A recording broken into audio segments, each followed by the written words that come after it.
Dave and I were going to be taking the girls away camping for the weekend. All the camping equipment's kept in the loft. After lunch, we just sort of jokingly said, oh, well, we better start getting all the stuff out as we're going in about 5 hours' time. Bereavement is a very, very complex issue because everybody will have their own unique journey. And I think it's really important to know that there's no right or wrong way.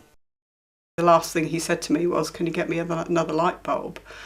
I went off, got the light bulb, handed it up to him. I turned my back for about 2 or 3 seconds, heard a scream, and yes, that was, the bit I can't talk about. With a very, very sudden death, from experience, I feel that that sense of complete disbelief and being in a dream is probably very, very acute. Then the ambulance crew, I can't remember how many, 2 or 3 of them, sort of came in, and I was asked to go downstairs. But I immediately knew that he was dead.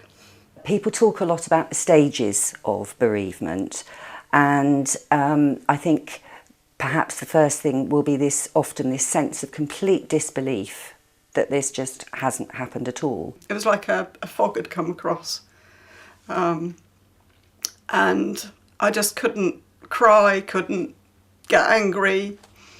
I just wanted to protect the children. Then comes the time where the reality hits, and for some people that's often after the funeral.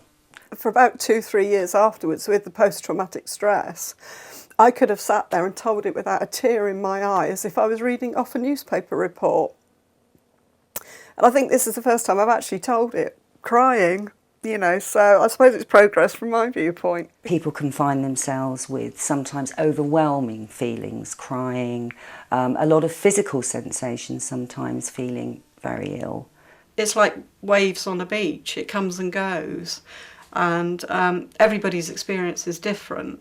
Then you move on eventually to an acceptance that that person has gone and that life has changed forever. And then people talk about perhaps a final stage where you do move on.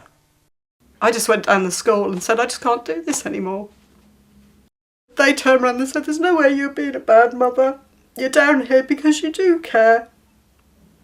You're looking for help. And they were very good because they actually got me the help that I needed. I think what can be really helpful but difficult to do is to try and talk to somebody. I had a very nice lady who put us into family therapy.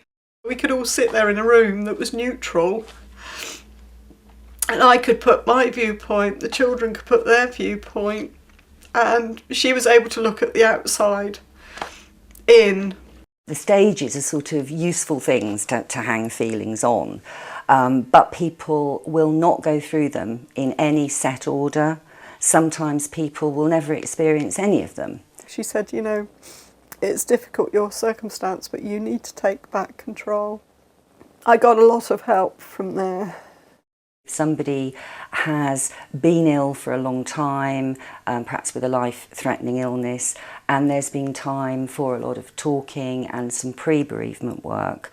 I think then certainly the immediate post-bereavement period would be different to a sudden, very, very traumatic death. Although there's no set time for these very sad feelings to persist, if the person themselves or a member of their friends or family just think this is going on too long, perhaps they're looking after themselves, then that's the time to go and get some advice from the GP. They are usually very approachable and very supportive.